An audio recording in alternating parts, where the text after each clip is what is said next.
Hey guys, so I wanted to talk to you about furnaces and boilers. What's the difference and what the pros and cons are? Yeah. Here we go.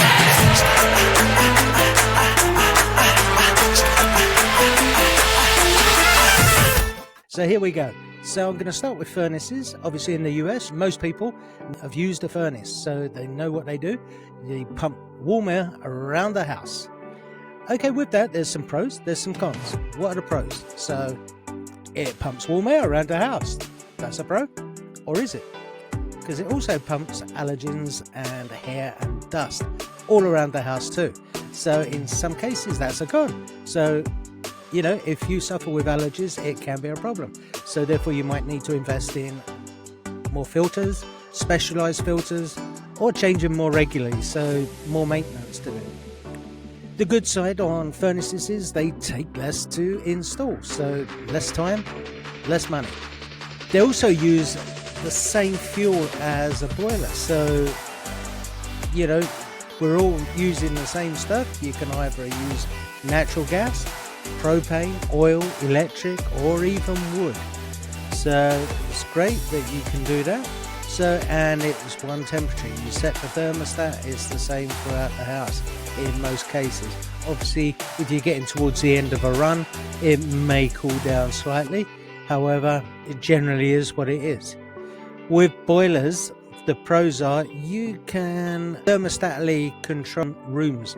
You know, each you normally have radiators, so it's radiant heat. You can switch them on, you can switch them off. You can turn the thermostat down. You can set a thermostat setting on a radiator, so you can have it half on, half off, and so lower the temperature. So if you particularly don't want it too hot in the bedroom when you're sleeping overnight, you can either shut it off or turn it down. That's what I love about radiant heat. In the UK, I was used to radiant heat. Since I've been over here, it's obviously forced air. So there's no dust blowing around, so that's another in its favour. You can also have underfloor heating because all it's doing is pumping around steam or hot water through those pipes. So if you laid it under flooring, you can have nice toasty warm feet when you get up in the middle of winter. Can you have central air with a boiler? Well, yes you can. It's different, it's modified in such a way because you don't have all the ductwork with boilers, which is another advantage. It's not taking up all that room in your basement or anything like that. So because you've got no ductwork, they run pipes, 2-inch diameter PVC pipes up through the interior walls, and that comes out. You have a little opening at the top, and similar to, you know, in a car where you've got the vents, you have vents in your bedrooms that let cool air in. So ingenious, it's brilliant. Or you can have standalone units, you know, the wall units that pump cool air into the house. So there's many ways you can still have AC. They are more energy efficient, guys. So boilers are more energy efficient and they're less noisy because you haven't got that pump running all the time. So I know what it is. Sometimes it's reassuring hearing that pump kick on. You know, oh, we're going to get some warm air coming up. With a boiler, you don't get it. You just get comfortable temperatures, you know, all year round. Downside for boilers is they have these radiators. They take up some space in your room, and it's not like, you know, for your forced air outlet or your cold air returns. They take up a bit more room in the house. Generally, people put them under the windows, so you know they're there to warm up any cold air. They are slightly dearer, but then they do last longer.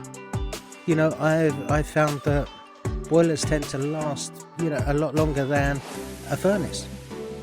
Obviously, one of the big downsides is all those pipes are full of water. You get a leak, you get damage. It's not always the case. Sometimes it can be a minute little leak, or it can be a big leak.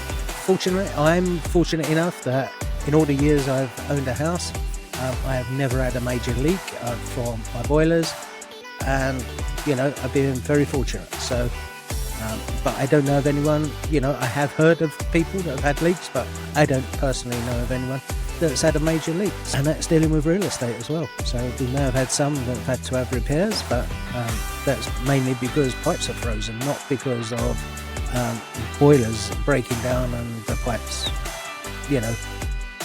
leaking. So what's your choice? Let me know. So that's my breakdown of what's the difference between furnaces or boilers. Let me know what you prefer. Bye for now. If you got value from this content, don't forget to like the video. If you'd like to see more of the same, then subscribe. Turn on the notification bell so you don't miss any of our future content.